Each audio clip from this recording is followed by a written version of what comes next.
Man, you talk about frustration. Frustration, brothers. Frustration, sisters. I'm sitting up here trying to figure out what's going on with my Spreaker. I can't get the damn Spreaker to work now.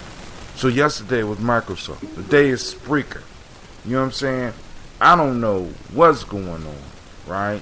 I just don't know, right? So now I can't even share my podcast in the way that I want to share my podcast. You know what I'm saying? I don't have no intro music. You know what I'm saying? I feel like I'm naked, right? You know what I'm saying? I got this goddamn beeping thing going on, so I might as well take this off because I can't even. I guess I can leave a message on here, broadcasting live on at Gye-Nyame.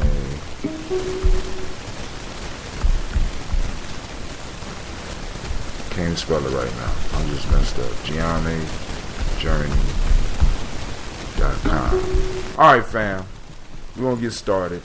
You know, and I know for a fact that now they no longer share. They're no longer sharing. Right? They're no longer sharing on Facebook for some reason. So it's just gonna be me, and y'all gonna have to catch this on a rebroadcast, and that's cool. You know, that's cool. I'm not mad about that. You know what I'm saying? But hey, I'm gonna take this beeping sound off. You know what I'm saying? I keep everything going. You know what I'm saying? But I need to let you know that you are now listening to Gye-Nyame Journey Radio.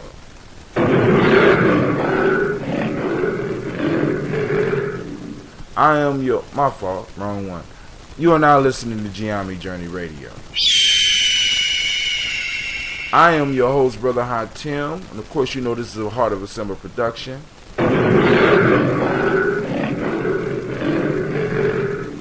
Where we strive to blow up your old paradigm.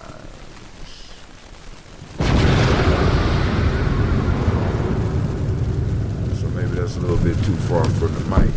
There we go. Alright, now, so family, you know, I'm sitting up here right now very pissed. I need to see if I'm streaming on Facebook at least, goddamn it, so I can share it. You know what I'm saying? So I can share it at least, you know, but everything moving slow for me right now. And I apologize. I apologize to my Spreaker family. I apologize to my Facebook family, those people that's trying to get in here and figure out what's going on. I want to thank Brother Shock for sharing, you know what I'm saying, and stepping in. Sorry, I can't make your stuff sometime, man. You be all late at night, you know, brother, and I'm almost 50, you know what I'm saying? I can't be rolling all out late like that, you know, even on, you know. But hey, I'm gonna try. Same with Brother Dame. I'm trying to catch his shows, but I be conking out, you know. So I'm gonna put up the gun. I'm put up the challenge. Make sure people start signing up for that Nguza Saba challenge, cause you know that's imperative for me. I'm just feeling naked without my damn music. I have to apologize yesterday, right? My computer, I messed up, right? So I go to my computer, and it says, update. You know, I'm thinking, well, update should take about 5-10 minutes. You know what I'm saying? This motherfucker updated until 11 o'clock. I pushed it at 9. It updated till 11 o'clock. I'm wondering what the fuck was loaded on my computer. What type of file is this damn big that you got to go in, and now I can't use my damn Spreaker, right? I got to go to my Spreaker online and broadcast online when I can actually do it through my computer online. But for some reason, the one right here, right now, is working a little bit better. So I'm going to start uploading some more shit and start doing this one on a more regular basis like this because it's working a little bit better. The only thing I got to see is if I will be able to take calls. All right, so I'm already running late. So now, as y'all read on my thing, I'm asking a question, right? Before we get into the proverb, because we missed the folktale, and this folktale really must be meant for something. So I'm thinking that this folktale will align with exactly what we're going to do our show on next week. All right? Shouts out to Shaka again for sharing massively, because we're going to have a powerful conversation. But now, I'm asking this question, family. As black folks, right? I'm watching the news, and I heard about that concert, Ariana Grande or whatever her name is, right? And the bomber going up in there and just killing. I mean, it ain't nothing but young kids up there. I mean, it's young people up in there, right? So ISIS go up into this place and blow this shit up, right? Now, me being the person that's being talking about, oh man, I'm oppressed. Oh.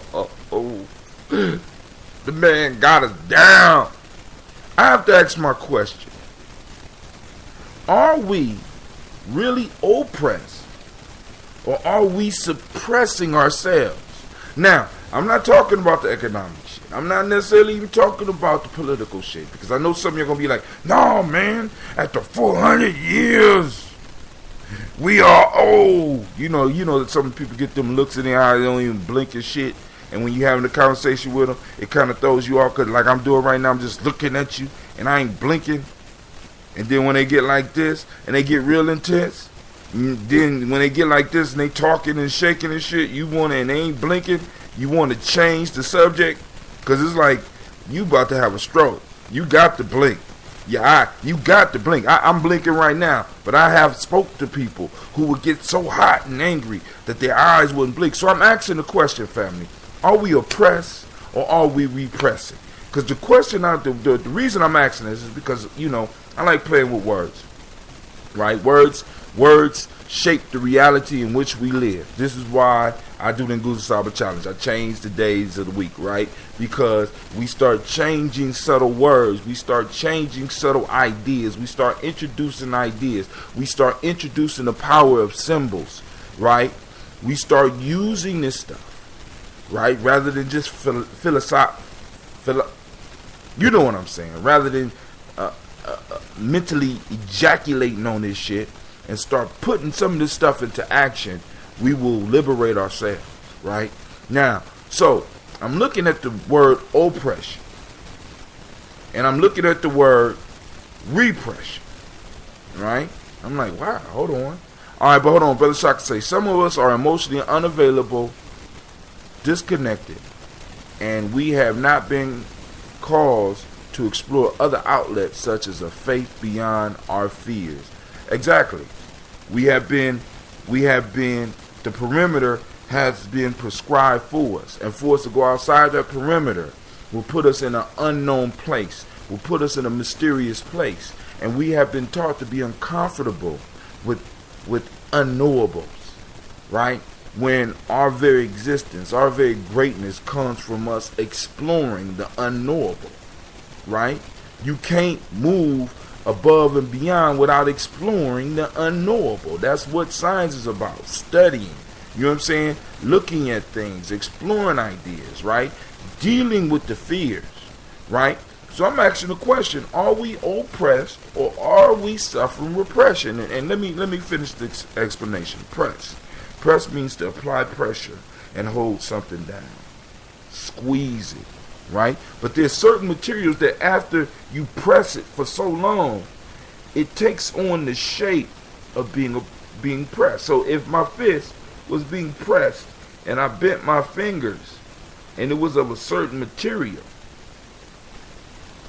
and I applied the pressure, then all of a sudden I let the pressure go, my fingers wouldn't return back to what it is. Now, what this is right here, this right here is pressing. Now, this shape has has settled into what I pressed it into. Right? Now, what happens is this is the question. Now, this is oppression because it's coming from the external and it's pressing down. Right? But now, when you release the oppression, you know what I'm saying? That part of the pressure, it stays formed like this. Now the question is the outside force still maintaining it in this position, or is it holding this position because it has been formed in that way and it will not go back? So I'm asking the question, right? Are we suffering oppression? Are we suffering from repression? Are we holding ourselves back? Because we refuse to explore certain ideas. We refuse to change certain behaviors. We refuse. And this shit hit me, right? It hit me hard. Because now, let me just go into a little personal piece before I shout out my sponsor, one of my sponsors, right? So I'm doing this business. I'm still doing this business, right? It's called Ambit, but I haven't been going hard because I've been doing my videos. I've been promoting myself, right? I've been not myself, but I've been promoting G&J, and I've been doing the Ambrosia because all this stuff comes from me. But there's this business that I was promoting, right? And the whole idea behind the business was to provide, because of the free market, supposedly, you can get people to get their electricity and gas to you. I won't mention the company right now, right? But you can get people all over the country to get their electricity and gas to you. Now, the lines wouldn't change. You wouldn't have to go. I don't have to come to your house and put the lines up for your electricity. I don't have to go up under your house and bury the pipes to get the gas through. The gas would still come from the initial company. But I would be, in a sense, representing a large purchaser of natural gas and electricity, and I will be able to provide it to the homes, right? So I say, hey, family, logically, there are certain things that we have to pay. Now, what if we could make money off of these certain things that we have to pay? We have to pay for water. We have to pay for gas. We have to pay for electricity. We have to pay to stay in our house. Even if we finish paying the mortgage, we got to pay the taxes. So in some form or fashion, we got to figure out how to get some of this have to pay money back to us. So I'm deregulation, exactly. So I'm talking to people and I'm saying, hey fam, look, we've been talking for years. This is an opportunity, right? Do you know I got people mad at me now because I offered this shit to them, right? Now, because I'm not a salesman. I don't do the high pressure shit.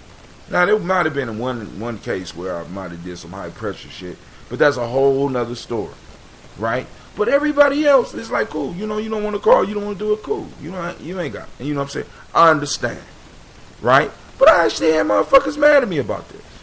And I'm wondering, right? Have we been, are we repressing ourselves so much that anything that comes from somebody that look like us, we automatically, that nigga trying to get money from me. I heard this shit. That hurt my feelings, right? I've been helping motherfuckers my whole life. I done fell out of relationships. I struggle in this relationship right now that I'm married right now. I'm struggling because I'm always trying to help motherfuckers. And all of a sudden, somebody got the audacity to say, I'm trying to get some money from them.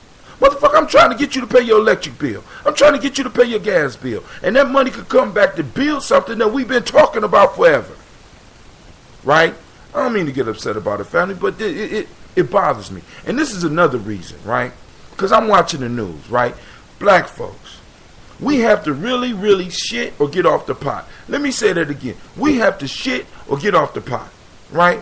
So now, we got other people around the world that feel oppressed, right? These motherfuckers don't pick up sign and walk down the street. These motherfuckers that don't say our lives matter. No, these motherfuckers put on vests, walk into the middle of a crowd and blow that shit up. And when I say blow up, I'm not talking about, they don't go to the club, right? They don't go to the club and buy Cristal, show that they blow up. They don't buy rims for their cars to show that they blow up. Hell no. They don't get no record contract and get a lot of money talking about blowing up. No. They don't get a movie contract. No, they don't play NFL. They don't pitch baseball. They don't play basketball. They blow them motherfucking selves up. Black folks, listen, this is the reality. This is where we got to get to, and we got to really start thinking about this. How serious are we talking about being free? Now, most of the plans that we done came up with, most of them are nonviolent. But for some reason, we just can't pull enough of us together to actually push the shit through. And when we do finally get an idea that's working, we always allow motherfuckers to co-opt it because, you know what I'm saying, we so nice. We need to help everybody. You know, one of my older brothers, one of my Native American brothers told me one time, he said, Brother Hatim, sometimes you need to be selfish with your prayers. I said, what? He said, sometimes we got to settle down and we have to pray for ourselves. We have to do work for ourselves, and there's nothing wrong with that. Because if you're not strong, you can't help other people. Right? So I have to ask the question again, are we oppressed or are we repressed? Right? Are we holding ourselves in a certain position even though the pressure is not being applied? Have we settled down like my fingers that have been pressed and now the pressure is gone and we're just standing like this rather than springing back?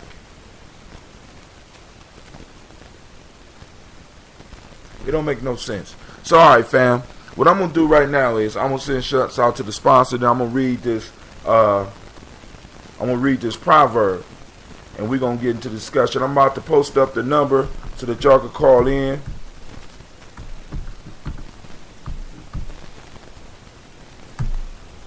Because I can't help but to think about this, man. Because the question I got to ask on a consistent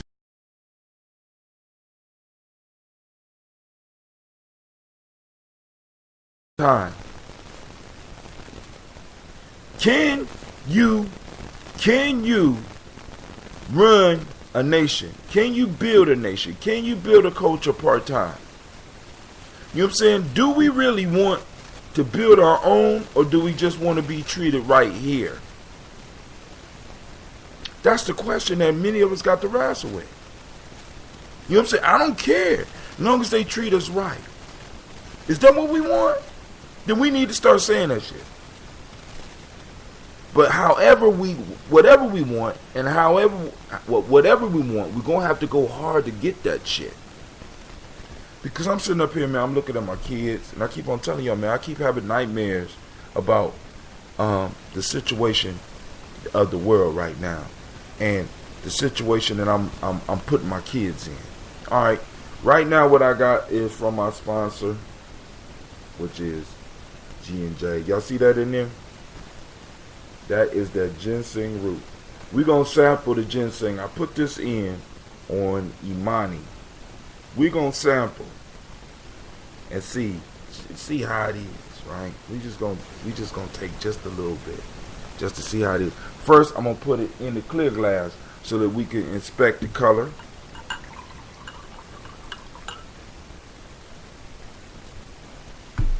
I don't want to take too much out.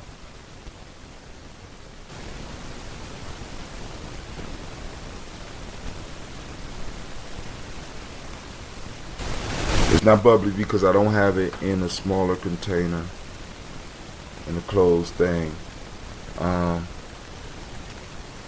Color is good. Ooh, smell rooty. Real earthy. Okay, I got 2 calls coming in. Alright, we're about to jump this off. Let me go and open my audio options. I'm doing it from the computer. I'm using my blue microphone. Snowball blue microphone. We calling in right now. Let's see how it do. Oh, it's working. Nation build a part-time may not grant the serenity most would desire. It can't. It can't. Listen. You don't become a professional basketball player part-time. You don't become a professional football player part-time. Doing that shit part-time. You can't do it. You can't. There is no field. There is nothing worth achieving that you could do part-time. You can't become a professional musician part-time. You can't become a professional actor part-time. Not really make any headway. So why the hell do we think that we could change the world and change our reality part-time? Hold on, before we get to having a discussion with the people on the line, because I want to thank y'all for taking the time for calling in. But what I'm about to do is I'm about to sample some of this ambrosia. Hold on. I call this the super ginseng because I'm using the live root. God damn. I got another hit, family. This tastes different than other ginseng. Whole different taste. I'm gonna let this. Ooh, got the shivers. All right, put this in the blue glass. This is worthy of the blue glass, and we gonna first off, I'm being joined right now by the Black Phoenix's own, the incredible, magnificent Shaka Hansberry, representing Cleveland right now, and we also have somebody calling from Illinois. Who is this on the line with me from Illinois? John Smith, Society Truth. Oh, we got the fabulous Jonathan Smith calling from Chicago, Illinois, in the house. We're gonna have some good conversation. I see you on the line, Sebastian. Shots out. All right. Shots out to John Paul DeWitt. Styles. All right. So I want to thank everybody for joining us. So now I'm going to read this proverb, gentlemen, and we're going to start this discussion after I take another sip of this ambrosia. Brothers, y'all better get up on this ginseng. I feel something moving. All right. You know, I was thinking about calling this, instead of calling it super ginseng, I was going to call it that love you long time ambrosia.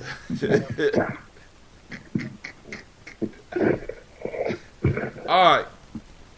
Here's the proverb of the day. Well, actually, the discussion, because we are in a different part of the book. This is a secret part of the book that if you don't read the book, you really won't find it. The book that we're reading from is called The African Openness to the Tree of Life. And I'm going to read. And I'm gonna read the whole thing, then I'm gonna come back and we're gonna break it down into parts and discuss it. Is that okay, gentlemen? Yes, sir. All right. People are constantly in need of new ideas since life is full of issues. Some people discover a few seminal ideas which they use to direct their lives and solve or mediate most of the issues by which they are confronted.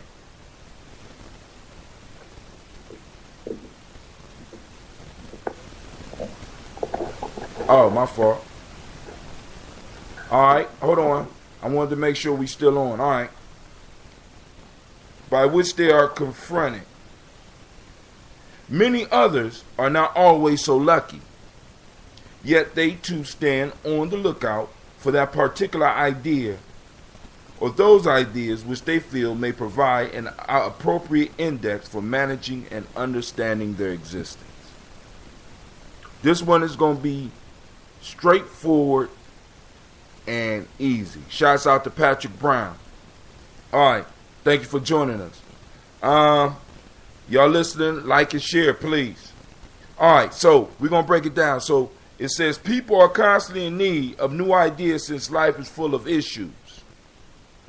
I don't know if anybody got something they want to say about that one. Can you repeat it, boss man? All right, hold on. We've got somebody else on the line. Hold on. The lines are hot. The lines are popping. We have somebody else from Cleveland. Oh, they fell off. Okay. All right. So, Shaka, you still there? Yeah, I'm right here. Can you hear me? Yeah. Did you switch phones or something? Yeah, I did. Okay. All right. False alarm, y'all. False alarm. I was fooled. All right. Here we go. People are constantly in need of new ideas since life is full of issues. I'll stop right there. People are in constant need of new ideas since life is full of issues. True, false? What do you think about that sentence? Now say the last two words again. People are constantly in need of new ideas since life is full of issues.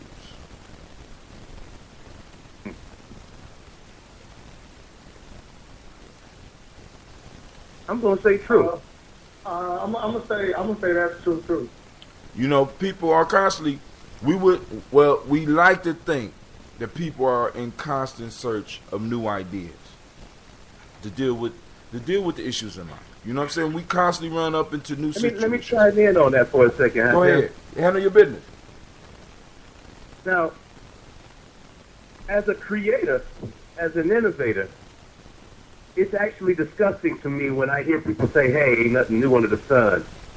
Especially when you are explaining your ideas, because as a creator, I'm constantly creating solution-based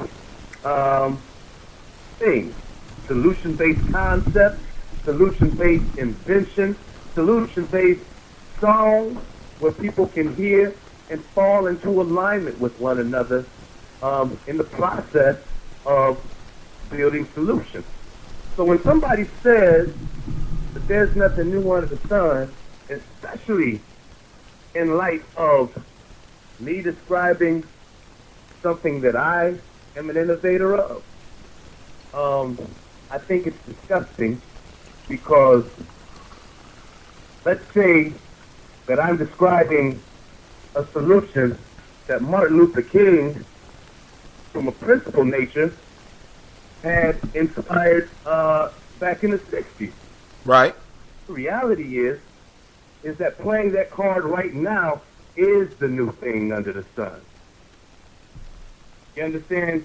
If it was for the civil rights movement, which was relevant then, but it's for it has a different effect in these times right now, that in itself is a brand new equation. Every moment that passes is a brand new equation. Every moment, every place, every destination, that is a brand new opportunity. And from a scientific aspect, it can be explained. So I like to always go back to something that Bruce Lee explained before about water, about being like water. Because if you put water into a pot, it becomes the pot. You put it into a cup, it becomes the cup. There's no one particular place or time that is not unique from another in its existence. Does that make any sense to you? Right. Yeah, it makes sense. So absolutely. In light of, how, hey, the Cavs can play the same exact plays that they played last night and be victorious the next time. Just like the game before, they carried a 40-point lead, doing the same thing, running the same plays. Who's to say that will not be the way that they win or lose the championship? We cannot. Or else, we can truly say there's nothing new under the sun. You understand? But I think that people who say those types of things are just tired of thinking, not outside of the box, but just thinking period through the process. Yes. You just think a period. See, because you got to understand, man. When this is why I say, are we oppressed or repressed? Because it's like, if there's something new, I'm threatened. See, because one of the gifts and curses that we have as people in general, but especially as African people, we are very resilient. You can put us in a fucked up situation and we'll find a way to survive. It might take generations, but we'll find a way to survive. But a lot of people become comfortable in the misery because that's all they know. So right. They don't want to be unmiserable. I'd rather just complain about my misery. That makes me feel better. I'd rather just complain about my misery because I don't know what's on the other side. So why waste my time thinking? So in many ways, we run into many people who are counter this statement. They are not looking for new ideas. You know what I'm saying? As a matter of fact, they're stuck on old ideas that they don't even have the courage to remix. See, because like this is why I love hip hop. What hip hop taught the world is that you can take something old and make it new. Hip hop is saying code for emotion, right? We went back and fetched the old records of our fathers and our grandmothers, and we remixed them and made something new. You understand what I'm saying? So you can, you understand, but you have other people. I want to chime in on this a little bit, Hot Chum. Go ahead. I'm 21 years old and I'm from Chicago. So I still, when I'm speaking, I want to speak for my generation when I'm speaking, because I want to chime in on what Brother said about when there's nothing underneath the sun. You know, my generation, we're so fed up on, I would like to say, we're so into ourselves. We don't really take things seriously anymore. If you look at the college games on a college level, it's like they don't care if winning or if they win or lose. Nowadays, it's about taking instead of earning. You know, and we don't. And I'm a '90s baby, and I was born '96, so I have a lot of advantages. I'm advanced. I can say that because I'm advanced because I have some of the resources that my parents didn't have. And we have to take the ideas and we have to take all the things that we think and we have to put them in effect. But, you know, based on creativity, it doesn't exist. Like, I wouldn't want to say it doesn't exist, but it's not taken seriously to where we can say, oh, yeah, I can go to the next level. Because young generation, we think about today and then it's gone tomorrow. Mm-hmm. And so, once again, okay. So that's significant to me because it's crazy because I meet so many young people who have a lot of ideas, but they don't know how to put them in effect because I'm from Chicago. All we doing is dropping bodies. That's all we doing is dropping bodies. Whether somebody's dying, whether somebody's getting killed or injured, I mean, all we doing is dropping bodies of blood. So we don't take advantage of the opportunities that we have in Chicago. People will say, I need money in those forms and those efforts, but they fail to look at, especially my generation, we fail to look at a lot of the resources and opportunities that we have because we are advanced.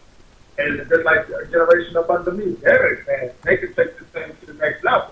But if we don't understand the basic meaning of ideas and if we say, like man said, if we say that there's nothing up under the sun, when the sun is shining on when the sun shines from dawn to about 6-5 p.m.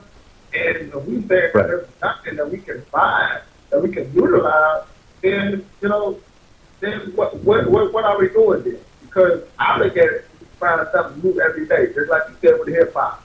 Or just like you said with the Bible, we can find stuff new, but we fail to look at the past. You know, all we want to do is look at the past. All we want to do is blame things on the past to allow ourselves to be belittled because, you know, this is how it was, or we hear countless times where things are the way it is because of slavery, or things are the way it is, and we can't get ahead because of this and that and that.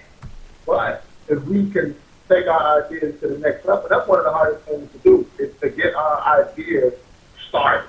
That's one of the hardest things. Hey, Brother Smith, let me ask you something, if you don't mind. If I had Kanye give me all his hot beats, not all his hot beats, but at least 12 of them to come out with an album, right? Uh-huh. And all I do on every single track on that album is make Chewbacca sounds. I ain't got no lyrics. I'm just making Chewbacca sounds. Right? Exactly. Is that hip hop? Say that again. Is that hip hop? What? If he was to take an album, if he was to take Kanye West beats and just make grunts and growling sounds, he asked him, would that be hip hop? No, not at all. Not at all.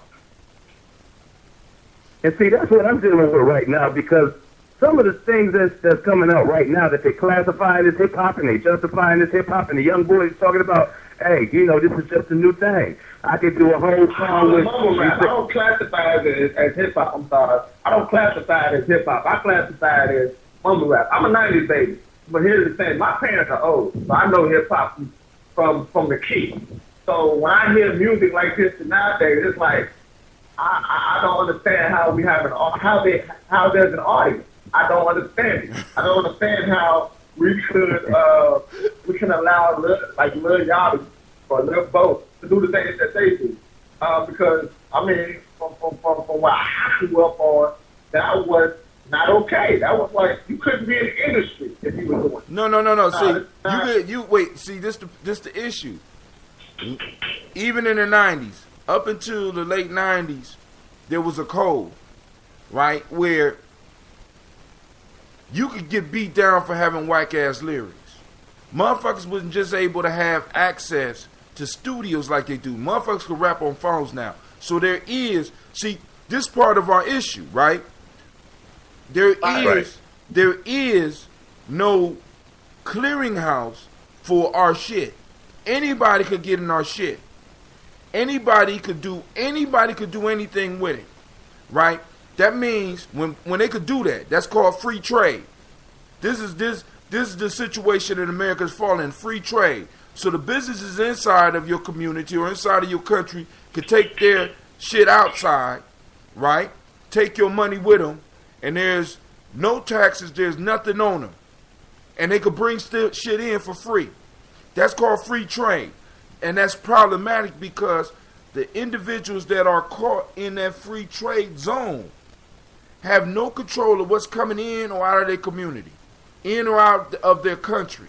And that causes confusion and brings on poverty. So far as hip-hop, far as African culture, far as black culture, or whatever you want to label it, we have no borders. We have no government that could look at something and be like, motherfucker, there's consequences for that. Right? You can do whatever you want. We're the only people that exist like that. And we're not going to be able to exist like that too much longer. Right? Because what's going to happen is that we eventually, matter of fact, we might be able to live a very long time like that. I'll take that last statement back. Why? Because everybody needs consumers. But as the great ancestor, Amos Wilson say, you can't consume yourself into liberation. You can't consume yourself out of oppression. And that's what we're trying to do. Right? So we need those individuals like you gentlemen listen, for everybody that might be listening later, because I know some of y'all come in later and don't want to join the conversation and stuff like that, like those Spreaker listeners. We need those individuals that are seeking new ideas. Now let's go to the next sentence, because this is a real good conversation, but I want to keep it focused here, right? People are constantly in need of new ideas since life is full of issues. Some people discover a few seminal ideas which they use to direct their lives and solve or mediate most of the issues by which they are confronted. Now that's long. I'm going to read that again. Some people discover a few seminal, that's main, ideas which they use to direct their lives and solve or mediate most of the issues by which they are confronted. Now, the question that I have to throw out there to my panel is, where are the ideas that we pick up, that we make seminal in our lives? Where are they coming from? Because if they're not coming from our culture, right, they are not meant to take us to the next level of life. I'll give you the perfect example. You take my name, as my father gave me the name Shaka, after Shaka Zulu. But he added a K so that my name would be original. Right. The thing is that when you name your child Shaka in the West, there is a whole, people are already pre-obligated with that before they even know who your true character is. Oh, yeah. Because Shaka Shaka wasn't nothing to play with. There's some folks here who resent that Shaka was so strong, that Shaka used his brains, that Shaka used he used the same systems that oppressed us in the first place against the oppressor. But here's the piece. I later found out in life that in Hawaii, Shaka means good vibes with two Ks. Shaka with two Ks means good vibes. And when you see them do that little twist of the wrist with the thumb and the pinky, that some practice has adapted, that's called the Shaka, good vibes. So that was the Shaka before the Alphas was even doing that. Right? So, once again, depending on where you are in the world, we might be having two different conversations. When you just speak my name, the frequency of Shaka, it does the total opposite based on what your perception is of the origin of that word. Now, but check this out. All right. One of the things that I was interested in, but I was scared to study when I was in college, was comparative religions. Right? A branch of anthropology is in between anthropology and mythology, because, black folks, we supposed to go to school to get money. We supposed to go to school to get jobs and shit like that. So I could imagine sitting at the Thanksgiving table telling motherfuckers where I study comparative religions, because I would have had to fight, especially once they start drinking. It would have been all bad. So to keep family peace, I constantly tried to find a major that I can stomach, right? Putting a lot of time into. Right. And I eventually just decided, fuck it, I'm going to get this degree in Black Studies and get the fuck up out of here, right? Before I have to start paying for this shit. Well, anyway, comparative religions or anthropology is a science where they take and they look at these religions, or they look at people's cultures from a perspective of studying outside of it. So you are not able to become subject to what you're studying. You are, in a sense, the subject. The culture is the object. You analyze it from the outside looking in. And in most cases, you analyze it from an elevated standpoint. So I'm able to study your culture because your culture is below me, right? So now, I'm saying that to say this. If you look at Shaka from a Western perspective, Shaka means the opposite of good vibes for them. That wasn't good. But for looking at it from our culture, Shaka means warrior and good vibes. You understand what I'm saying? Yeah. You know what I'm saying? Because the ideas lose their power when we take them out of the cultural framework and we look at them as subjects. See, white folks did to you, or the West Asians did to you what they were supposed to do when you came into their institutions named Shaka. They supposed to attack your ass. You know what I'm saying? Black folks, on the other hand, are supposed to kind of lift you up, but because most of us are just painted white folks anyway. You know what I'm saying? Because we're operating outside of our culture. Most of us, right? And I know a lot of people will be mad at that shit, but most of us act outside of our culture, right? And I ain't even just talking Africa. You know what I'm saying? I'm talking, we are, once again, the question I asked, are we oppressed or are we repressed? Are we holding ourselves in this subjective position, in this as I had a show where I quoted something from the Coming Forth by Day, and it says, "Awaken, O thou who lies prostrate. Awaken, O thou who lies prostrate." Matter of fact, I got it from here. I'm gonna find that while we talking. But the whole point is, we're lying prostrate. And we're looking up at European culture. We're looking up at the West Asians as if they got some great achievements and shit. right? So we judge the world through their eyes. And because we judge the world through their eyes, the world whoops our ass. Why? Because what happens when somebody comes into your circle acting like somebody they're not? Right. All of us that have that experience. When somebody steps into your circle and they faking the funk, they lucky if they don't leave with an ass kicking. Right. Shouts out to Robert W. JoJo Hill. Thank you for joining us. Feel free to join the conversation. The number is 614-556-4535. Hey, let me just jump on that right quick because I'm the one that invited JoJo. I don't know if you know who this brother is, but musically, this brother his great stage recorded with some of the big names out there. I'm gonna let him go ahead and let you know, but I don't want to take away from where we at in the conversation. So just bookmark that because once again, we got another celebrity in our mix.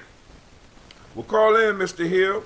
I'll put the number up for you, right? But right now, some people discover a few seminal ideas which they use to direct their lives and solve or mediate most of the issues by which they are confronted.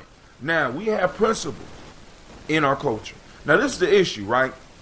Because I don't want nobody to think that Brother Hatim is talking about going and wearing dashikis every day. I don't want nobody to think that Brother Hatim is talking about going and learning the Kemetic language. I don't want nobody to think that Brother Hatim is talking about building a pyramid in the middle of the hood.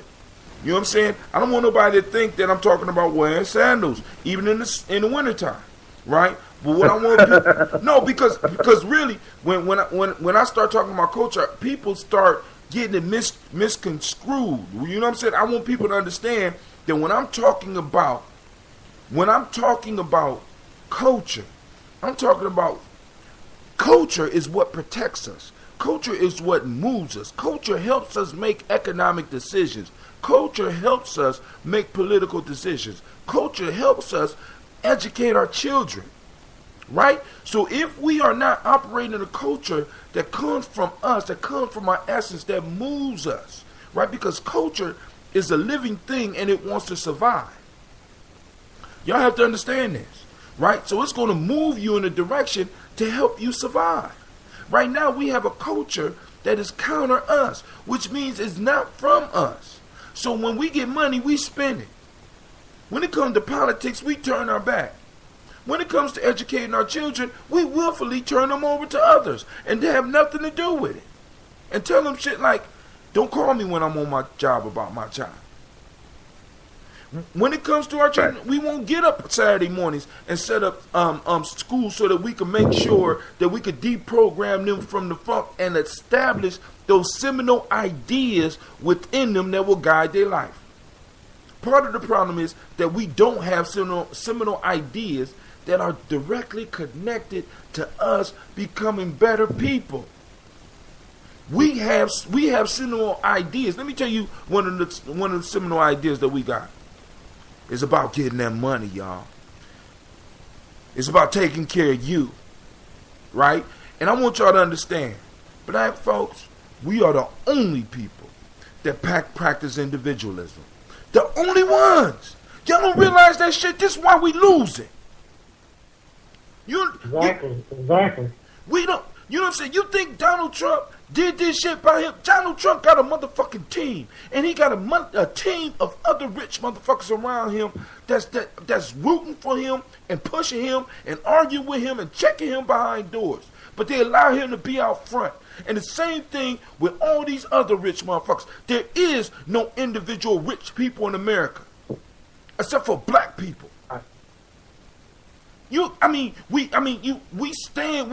honestly believe that we could make it on our own. So we'll go out and we'll spend $300,000 on a house and got 3 people. We'll go out and buy a car that's made by totally different people just so that we could brag about, I got a BMW. Knowing Germans don't even like your ass. Versace don't like your ass. You know what I'm saying? They like your money. And we brag about this shit. And I'm just like, yo, family, we have to start creating these seminal ideas or grabbing onto the ideas that's there that will promote us. I'm not saying that you can't have a nice car, but at least when we driving it, we want the people who we purchase our car from to show us respect. You know what I'm saying? If the Germans ever get out of line, we should be able to check every last one of them motherfuckers because all the black people that's driving BMW, we will cut your ass off. But but let me say this.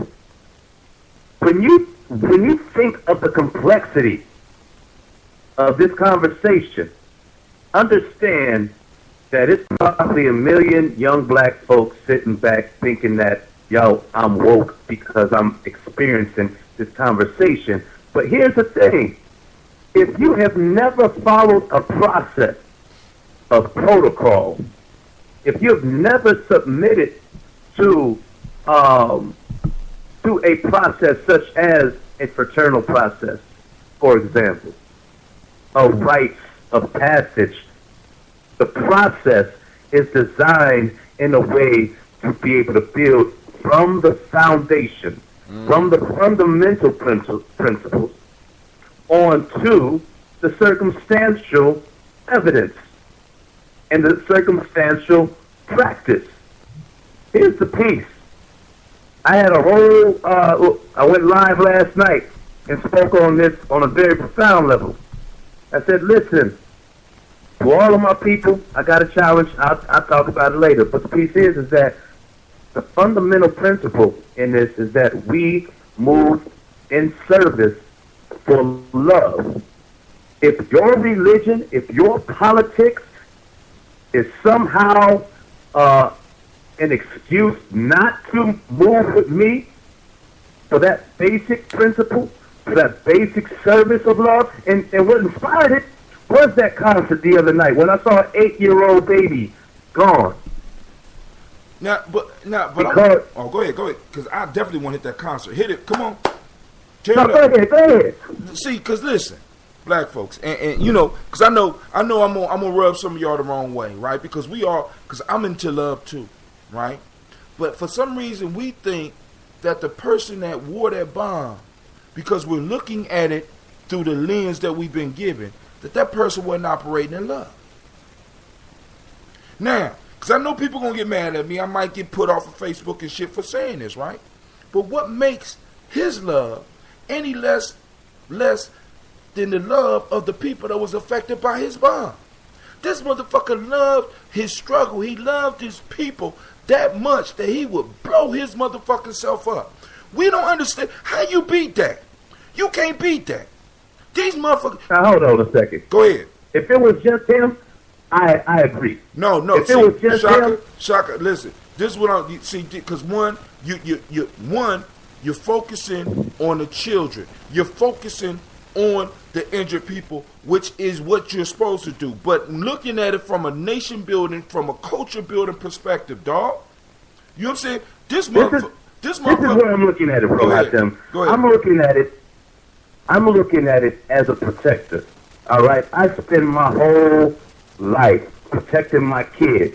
One, which I've been estranged from for over 13 years.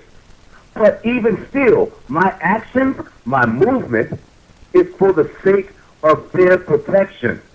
So what I'm saying to you is that in doing so, I have never imposed on anyone else's humanity. I have only protected my own and my loved ones. That is my legacy, and that is mine to protect. And that's beautiful, right? Go ahead. But what happened? I want to say something. Can I chime in on this real quick? Go ahead. Look, I want to say this back to because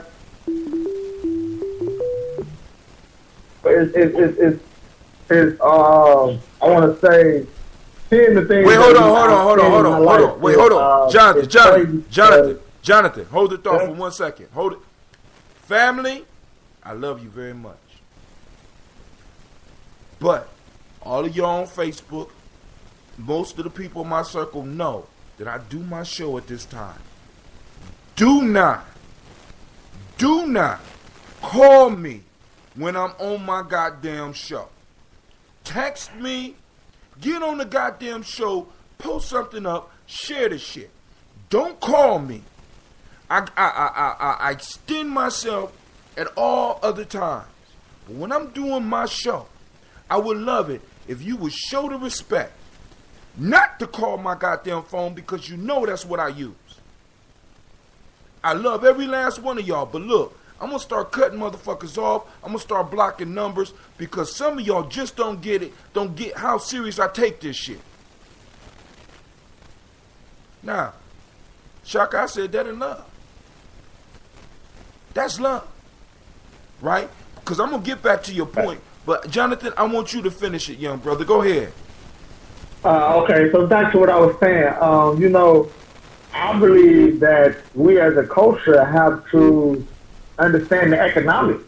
If we can't understand the economics, how can we build as a culture? You know, and I'm gonna go back to what you said when you said protecting your kids and based on your actions. I mean, a lot of parents don't do that. I mean, I grew up off a system where you had to basically listen as I do as I say and not as I do. You know, and a lot of my actions and my what I would like to call trials and tribulations were based off of the things that my parents did, not what they said. And you know, we have to address all of these things in this situation, because how can you allow someone that's not going to be themselves in your circle? That's my slogan. My favorite slogan is, I don't want to hang. I don't want to be friends with you. I don't want to kick it with you if you don't own your own business or if you're not a millionaire. Because I truly believe that I can eventually block the block. Me at a young age and chasing what I'm chasing, I believe by the time I'm 25, I can buy back a whole block and give it back to my community. But if we don't teach the younger generation about economics and finance and how they continue to win, we won't win. We could say all about the violence. We could talk about the violence. We could talk about the bullshit that's going on in today's society. But if we don't understand how other cultures are winning, we're wasting our time nation building. That's why. Period. That's why I took the title nation building off. Because we're not nation building. Because the nation rises up out the culture. Now, Shaka, let me get back to your point, because I hear you, man. And I got love for everybody. But then, like I said, one, you got to be able to imagine and put yourself in that person's position. What if the very thing that you was protecting was taken from you? And every which way you turn. As a matter of fact, your whole existence is based on a group of individuals taking everything from somebody in your direct family line, taking everything from them. We are living with individuals who not only blew motherfuckers up, but set motherfuckers on fire inside of houses, marched motherfuckers across deserts, and marched motherfuckers and put them inside of dungeons and sold these motherfuckers as chattel. Sold us. Right? And now, you, all of a sudden, we in order to beat this type of motherfucker, the reason he's on top is because he did all this shit. And all of a sudden, you supposed to turn around and beat him with love. This motherfucker, No. Hold on. And I get what you mean. All right, cool. I get what you mean. I just want to make sure. I just want to make sure you got it. Go ahead. Hello? I'm listening. Hello? Now, on June 2nd, that's a week from Friday, I go down to Columbus to face a magistrate about 16 grand in arrearage on a child that I haven't seen in 13 years because of the detriment that they served to my house. At the end of the day, what I know and what they need to realize is that when the lights go out, whether it be of a solar flare or some fluke,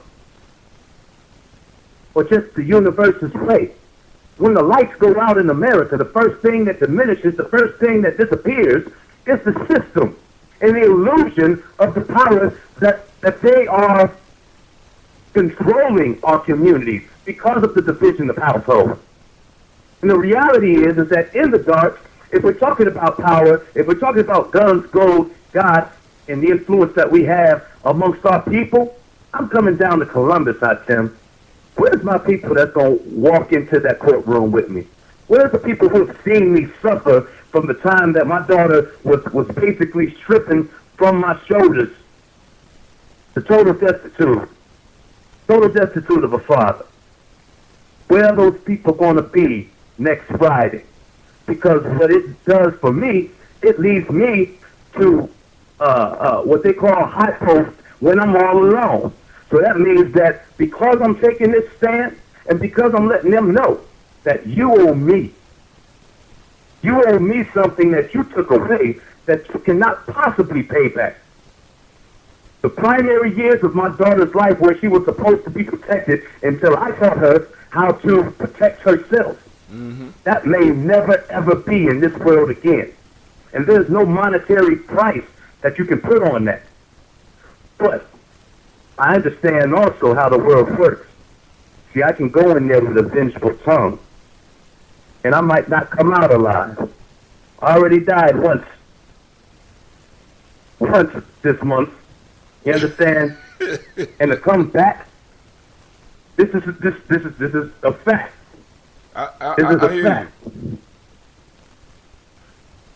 So for me to come back, and for me not to have a group who are practitioners of discipline, order, obedience, respect, who are practitioners of loyalty, honor, and sacrifice, the processes that lead to success in the power that we are demanding. If we're not commanding it, if we don't show up, who's getting played?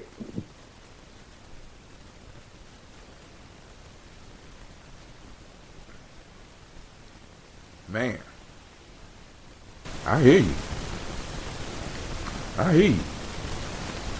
And I'm just like, dude, now, this is the same thing that motherfucker who strapped that shit on, all these individuals that's doing this, is how they feel. This is a false authority that you're throwing over my life. You have fucked up my life. And I have no other recourse. I might as well give my life up. I ain't saying that's how you necessarily feel. So I love what I'm in so much that I choose to sacrifice it for this group. And the only reason I bring that up is this, man. How many people we know that's willing to do that? And we ain't even asking for motherfuckers strap on bombs. We asking motherfuckers to boycott. You know what I'm saying? We asking we even asking motherfuckers to put their life on the line. Like your request right now, you just asked for motherfuckers to show up in court. So Friday, you call me when you get in town.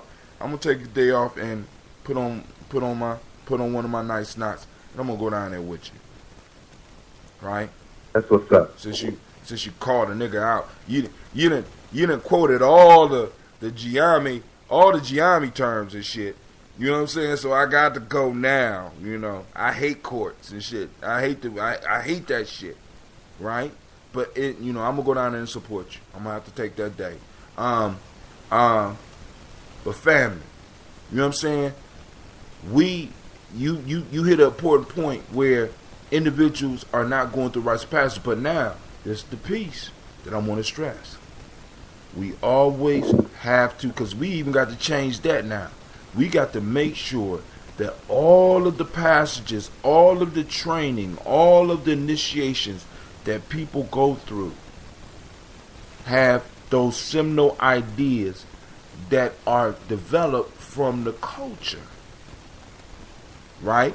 You know what I'm saying? And not just, and be able to live those ideas, because rites of passage takes an individual, especially men. See, because I discussed on my morning show, rites of passage was, so I might find people argue with me, but rites of passage was stressed more for men than women in the culture.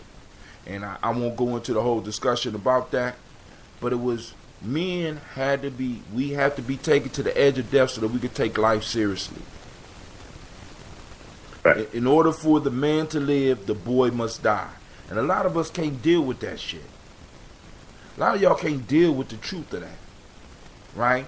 The boy must die. The boy is the fertilizer out of which the man grows. That's contrary to Western culture for us. Oh, yeah. Oh, we supposed to stay boys forever, right? Until we sissified. Oh, man. Oh, man. Or until we too old to do anything, right? Yep. You know? Yep. Because, I mean, really, that's the plan. Go ahead, Hakim, go ahead. Oh, no, go on, Jonathan. Say, because I ain't going to stop because I got to finish this proverb before we get off the air. Go ahead. I just wanted to say that from the time I was 17, I had been building what I like to call Black Wall Street. I believe that it could happen again, and I get talked about on a daily basis. My own family, because like I said, I was taught a system that I no longer feel like I fit in. I don't fit into the system of you tell me what I can do. You tell me what to do. You tell me how to do this. I need to do this and that, and then in return, you're gonna give me a set salary. I wasn't fond of that when I found out that information at 17. I was 17 years old when I found this information out. And I couldn't believe how better off our culture could be if we could, like I said, going back what I said earlier, learn economics. If we could just learn the system and what they're doing. I mean, you look at all these Arabs, these foreigners. I mean, they come and they build businesses in our community, liquor stores, gas stations, restaurants, and we giving them our money. We give them our money. And you know what they're doing? They're taking the money and they're putting it into their community, building and bringing their culture up and keeping everything within their culture. And they're not going to allow you to come in their culture and disrespect them. They're not going to allow you to come in their culture to tell them how the hell they should be doing things. Hell with I guarantee you, if you go do that, you ain't going to make it out alive. Hold on. Hell with that. They're not even going to let you come into their neighborhoods and do that shit. We the only people that do that. We the only ones that love everybody, and anybody can come in and extract our money. Please, it's almost like we got a sign on our head. Please build in our community and take our money. Please, sir. Would you come and take my money?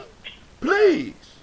You know what I'm saying? Because one, you got to have some balls to be able to draw your borders. Because once you draw the borders, you got to defend them motherfuckers. Mm-hmm. Got to. You know what I'm saying?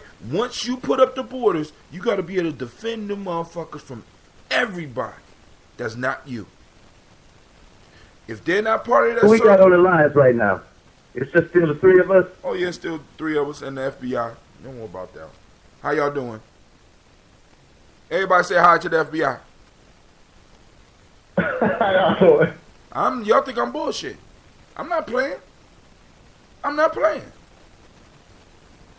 You know what I'm saying?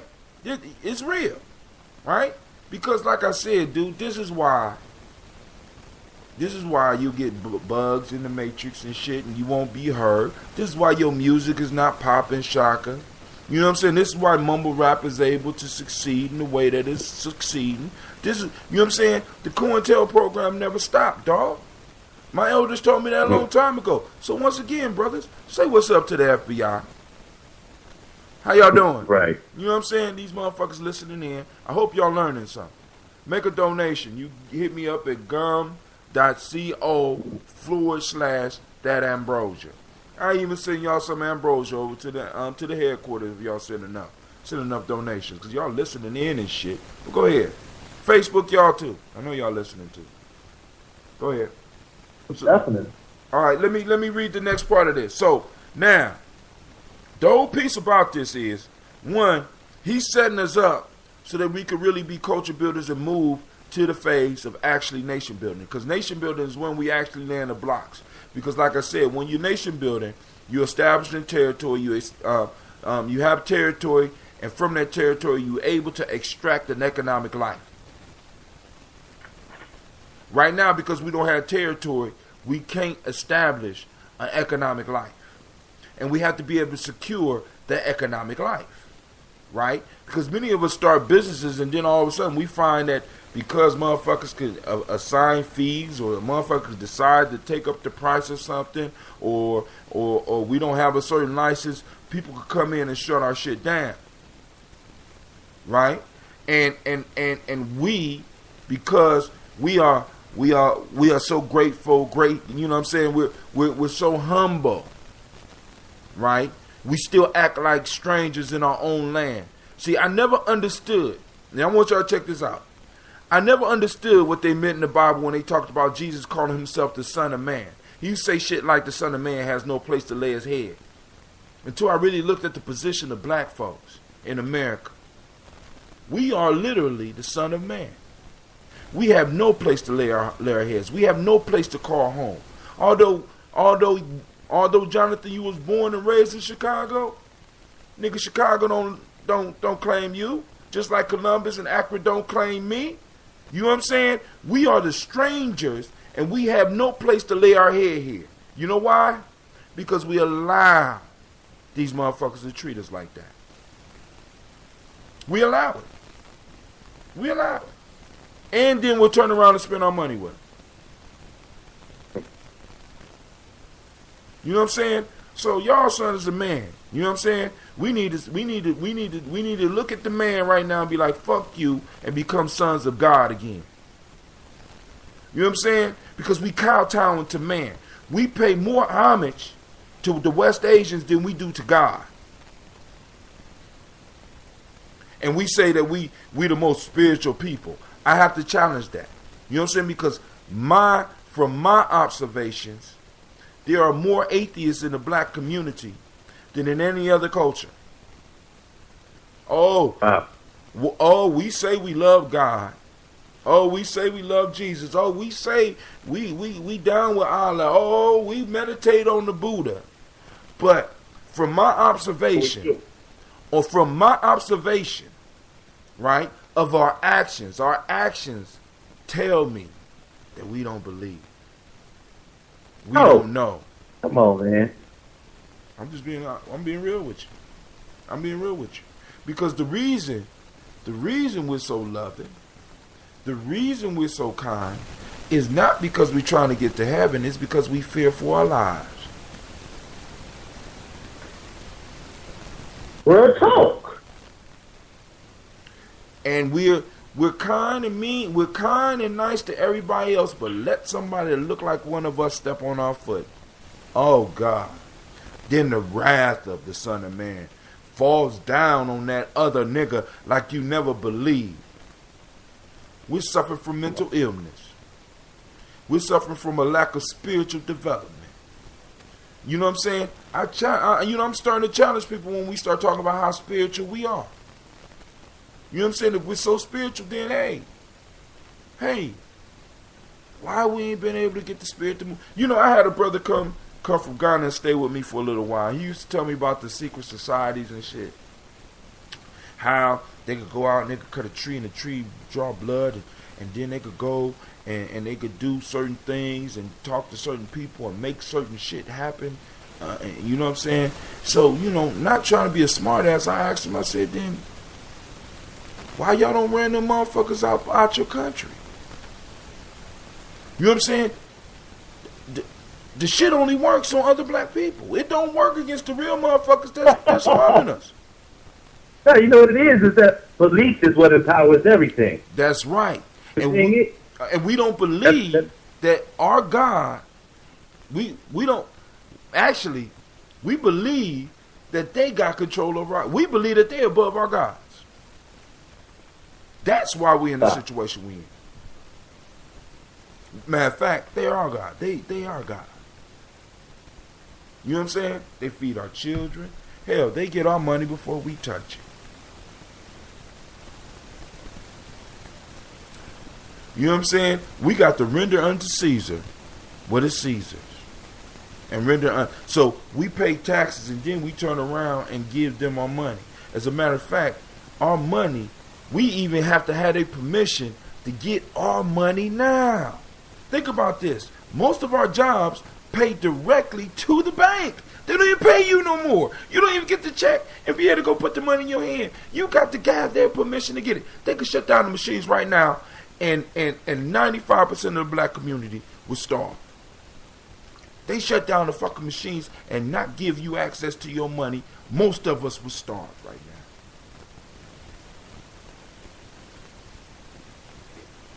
You know why they're able to do that?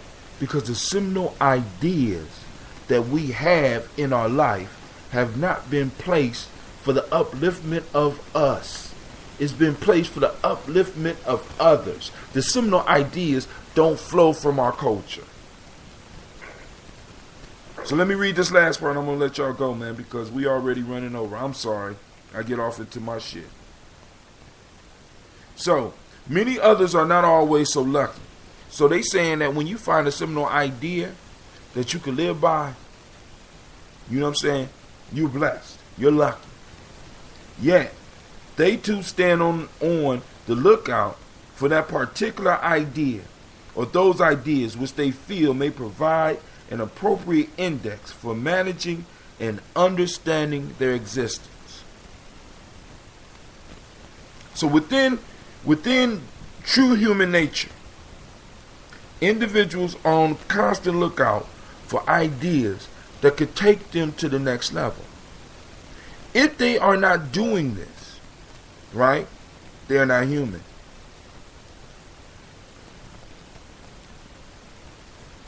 I hope I offended somebody. If you are not looking for the next idea that's going to take you to the next level of life, you are not human. You know, because a lot of, you know what I'm saying, just like I said, I observe my folk, man, and it's like, it's so fucking sad. We're constantly trying to anesthetize, we anesthetize ourselves. We're looking for things to help us escape. Why? Why? You know what I'm saying? We need to have a weekend where everything is dry. You can't get hold of no weed, can't get hold of no heart. So motherfucker could actually look at the reality and look at the things that's causing us pain and see that the motherfuckers ain't real. The whole thing that holds this system together is our belief in it. The whole thing that holds us in a repressed state is our belief. Once we start implanting these seminal ideas, this is why it's important for people like us to start, in a sense, having some contact in these schools, man. Because we got to start planting some ideas in some of these kids' minds, because when they go home, they ain't getting it from their parents. We need artists to sing and sneak these ideas into the kids so that at one point in time in the future, certain words are said and action is taken. Y'all got to understand that these motherfuckers have been studying you for a long time. So they already know how to shut our shit off. Before we even get started, they looked at they still study the civil rights movement. This is why it's in college. It's not in college so that they can give you information about it. It's in college so they can study it to stop this shit from happening again. Y'all ain't figured that out? Nobody figured this shit out. Colleges and universities are places of study to advance Western civilization. You are not part of Western civilization. So if they are studying it, they're studying it for their benefit and not yours. You don't understand that? Black studies was not put in place so that you could feel good about yourself. Black studies was put in place so that they could start learning about you and listen to the ideas that you have and start coming up with counter plans for them. Because I would do the same shit. I'm sorry. Anybody got any last words, man? I'm so motherfucking mad right now. You know what I'm saying? Because we got other people across the sea who feel oppressed and they'll blow their motherfucking selves up. I got niggas over here that, you know what I'm saying, when some shit is need to be done, they'll sit around and smoke weed and talk shit. Exactly my point. I've been saying this shit for I don't know how long I tell. You know what I'm saying? I mean, I see the power, man. I see the abilities. And you know what I'm saying? You don't even ask for a lot. You ain't even asked for a lot. You know what I'm saying? It's like we're programmed because the seminal ideas, the main ideas that we have about ourselves are not ours. We have not taken the time to reflect. We have not taken the time to write down stuff. We have not taken the time to, as they say, when you enter the temples, know thyself. Control your thoughts. We have not taken time to study our thoughts to see how many fucked up thoughts we got flowing through our head. Write them down. Why is that thought there? And start breaking this shit down. Taking the time to breathe right. Taking the time to stay hydrated. Taking the time to salute our ancestors. We're not doing cultural shit. We're not getting connected to our culture. We're getting connected to theirs. The ritual we got is rather than, because I got motherfuckers telling me you wake up too early to pour libation, blah, blah, blah, boom, boom, boom. But I got motherfuckers getting up early to go to the plantation. Don't you know that you pouring libations for them every time you go and do that shit? Their libations is money.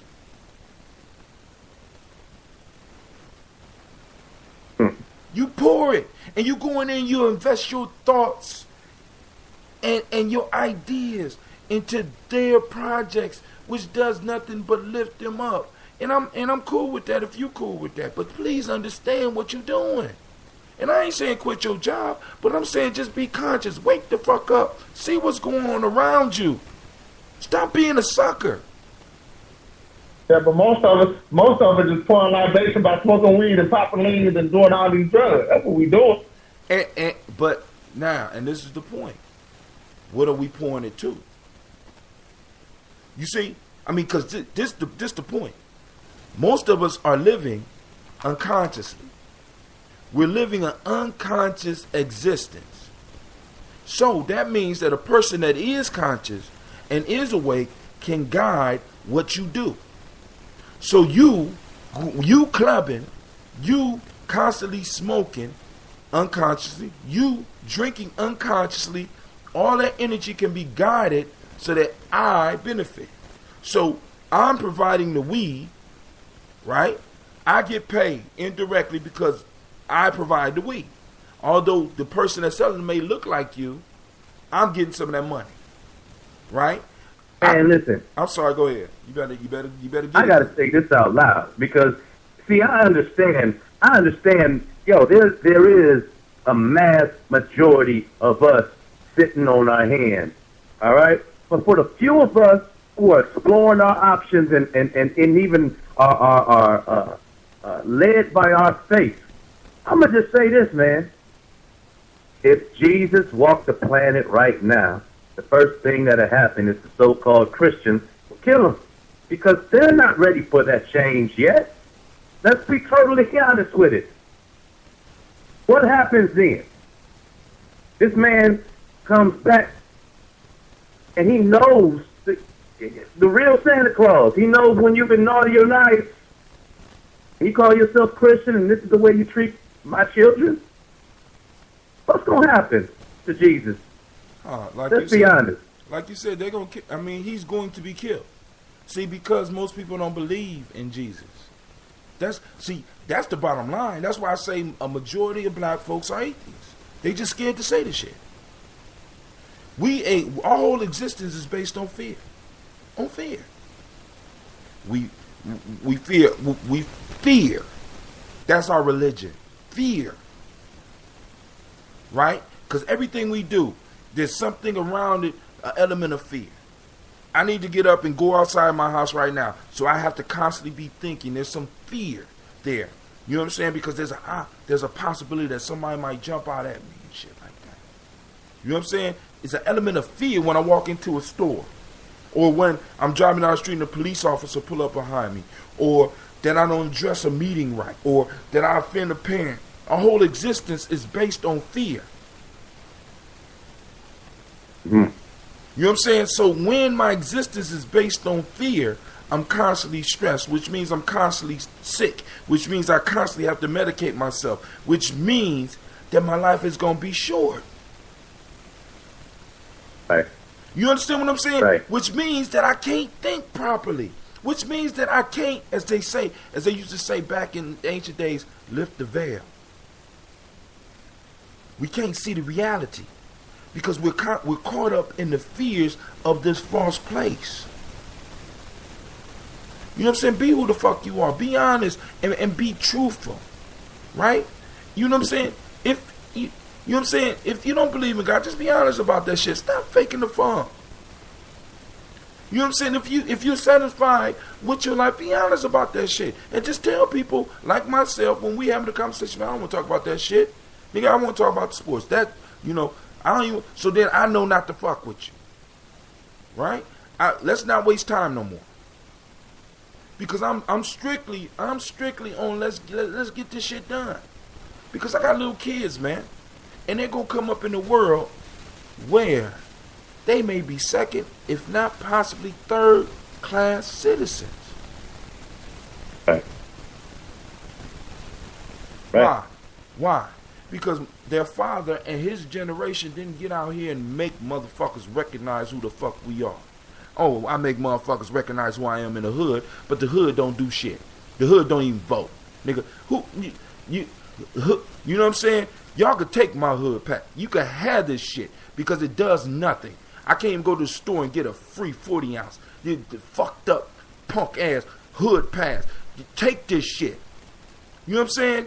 Because nobody want to be on. Nobody want to. Dude, we on the losing team. Right. We lose. We even playing. You know what I'm saying? Motherfuckers everybody else is on the board playing. We're not even playing. We ain't showing up. Oh, we showing up. You know what I'm saying? But we showing We up. just ain't showing out. We just ain't showing out. That's the problem. We ain't getting on the court and we ain't showing out. You know what I'm saying? You know, it would be better if we just didn't show up. You know what I'm saying? But niggas is showing up on the court and not even want to play. Get off the goddamn court. Get the fuck out my way. You know what I'm saying? You don't want to be free. Get the fuck out my way and be honest about it. Right. Just be honest. Right. You know what I'm saying? Don't because we all experienced it, but we got motherfuckers that come into shit that we're trying to build. These motherfuckers don't even want to be free. They just want to fuck. Or they want to try to make some extra money. Just be honest. Nigga, maybe I might be able to help you get some extra money so you could get the fuck away from me.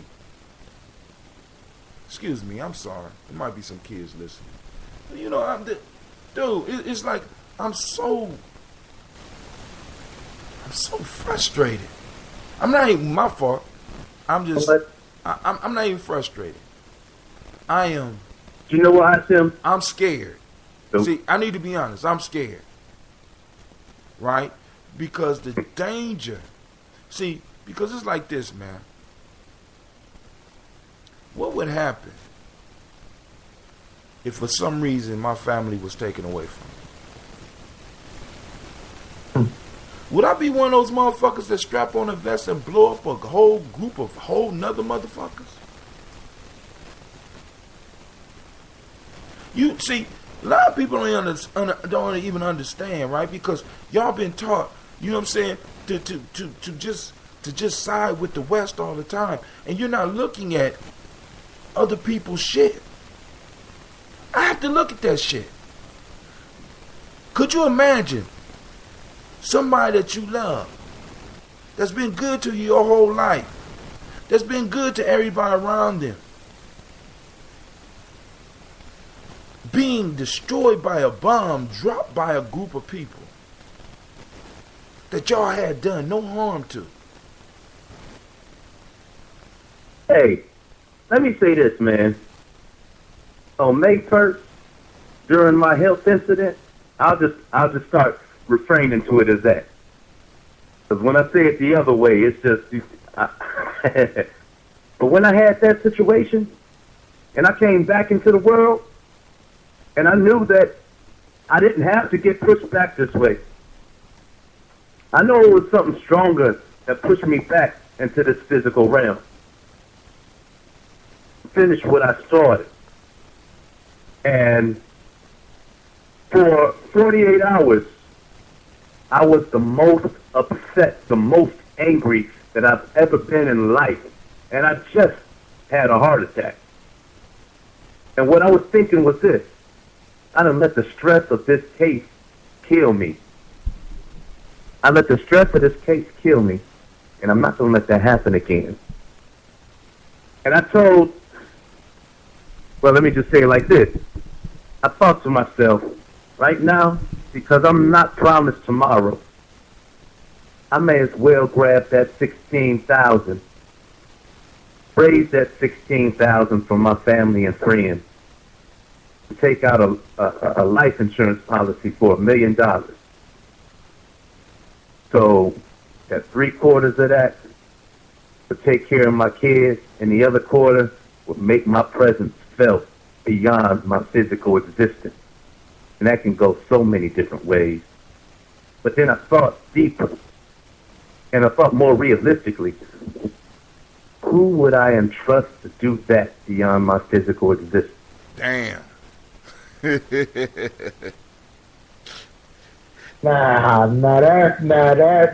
deep.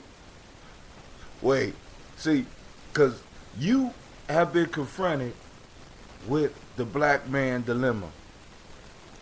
Those that's listening, my brother was confronted by the black man dilemma.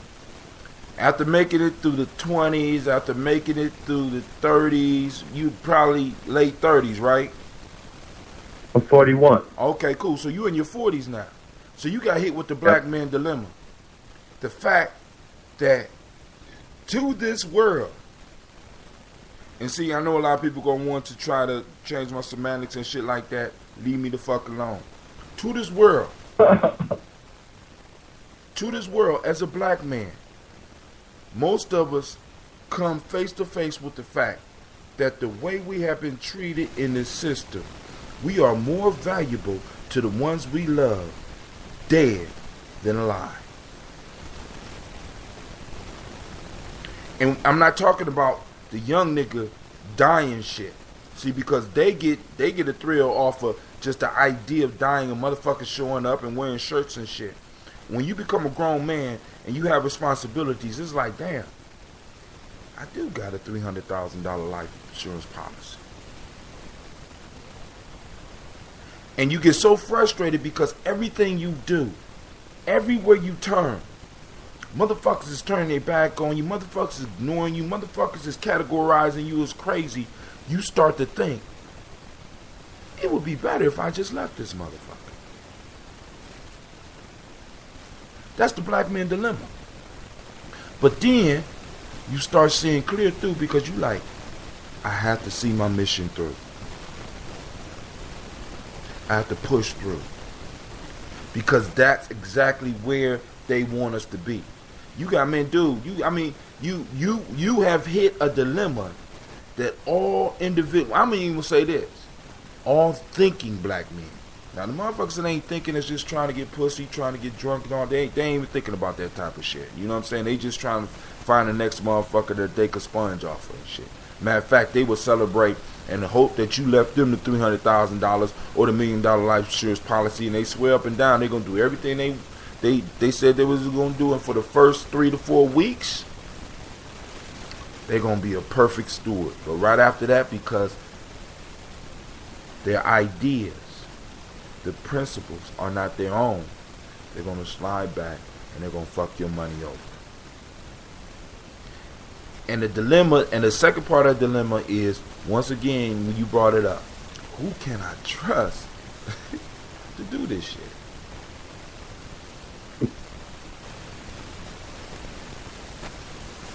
Dude, brothers, I'm going to read this proverb all the way through one time, and I'm going to shut it down. I want to thank everybody for stopping through. Sebastian Watkins, my daughter Keisha Elaine, what's up, girl?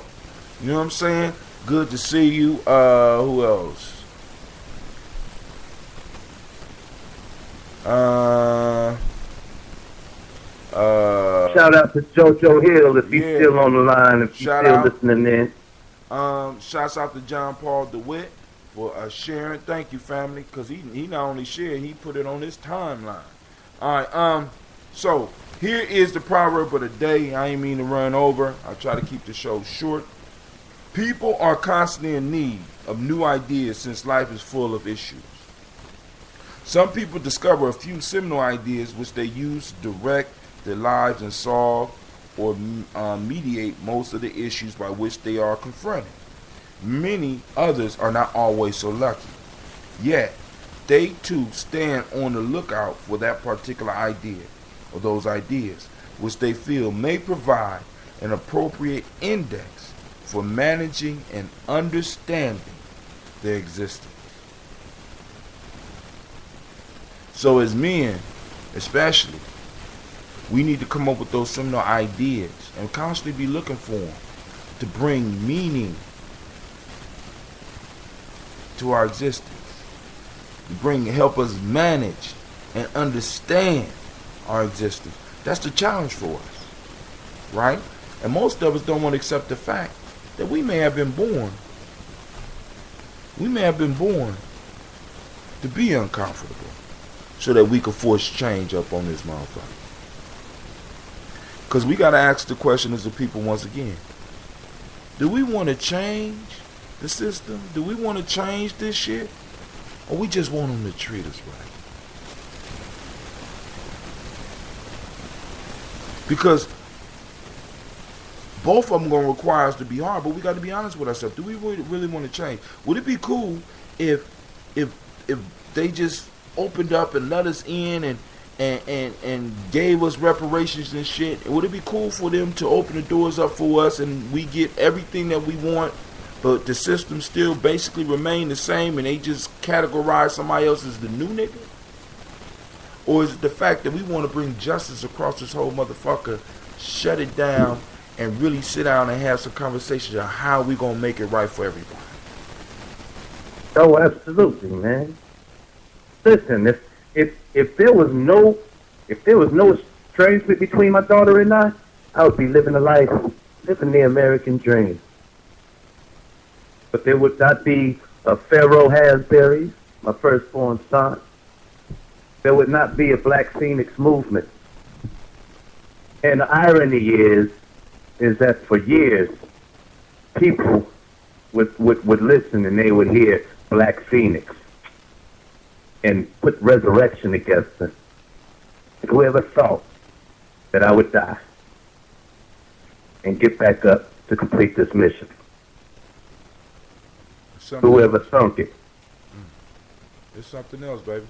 But hey, I want to say I thank each and every last one of y'all for joining me. I need to let everybody that's listening right now that you are now listening to Gye-Nyame Journey Radio.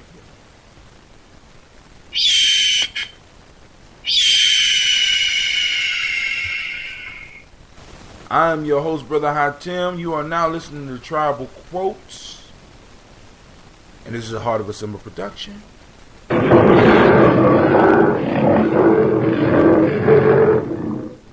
Where we strive to blow up your old paradigm.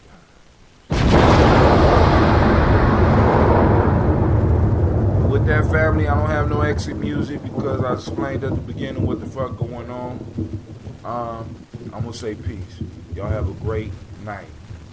Peace, Spreaker.